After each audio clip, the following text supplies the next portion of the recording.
Un homme très pauvre part en quête d'un sanctuaire où les prières sont, dit-on, exaucées. Il passe par un homme encore plus pauvre que lui au point qu'il ne se couvre que de sable. Il ne fait que se plaindre toute la nuit et maudit son sort. Le pauvre homme passe la nuit avec lui. Avant de repartir, l'hôte lui demande d'interroger le saint homme s'il peut espérer quelque abondance de biens dans l'avenir. L'homme promet. Il arrive dans un coin de bois où un bûcheron a passé 40 ans en vie pieuse. Chaque soir, il trouve dans sa demeure un régime de raisins noirs et une galette d'orge. Il passe la nuit avec lui et, ce soir-là, il trouve en plus de la ration habituelle, une galette de pain de blé et un régime de raisins blancs. Il mange ces nouveaux mets et donne la ration qu'il avait l'habitude de manger à son hôte.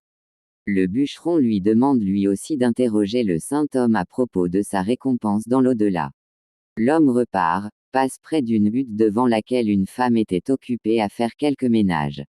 Il lui demande s'il peut passer la nuit, la femme lui dit de partir vite, sache que mon mari a tué 99 hommes et j'ai peur que tu ne sois le 100e si tu t'arrêtes ici. L'homme veut partir mais le mari avait entendu une conversation appelle sa femme et lui demande de quoi il s'agit. Quand on lui dit de quoi il retourne, il fait entrer le pauvre homme et lui dit que l'usage est d'héberger le passant 3 jours. L'homme séjourne dans la hutte et avant de partir, le tueur lui demande de s'enquérir du sort qui sera le sien, lui qui a tué 99 personnes.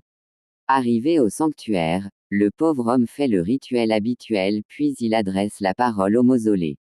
Dis-moi, comment sera mon avenir? Tu vivras dans l'abondance, lui répond une voix. Une autre question, un criminel m'a chargé de te demander comment il sera accueilli dans l'au-delà. Dis-lui qu'il sera au paradis, répond la voix. Et pour l'homme qui n'a rien et qui se couvre de sable. La voix répond rudement, dis-lui que s'il ne fait pas preuve de contentement, Dieu lui enlèvera jusqu'au sable dont il se couvre.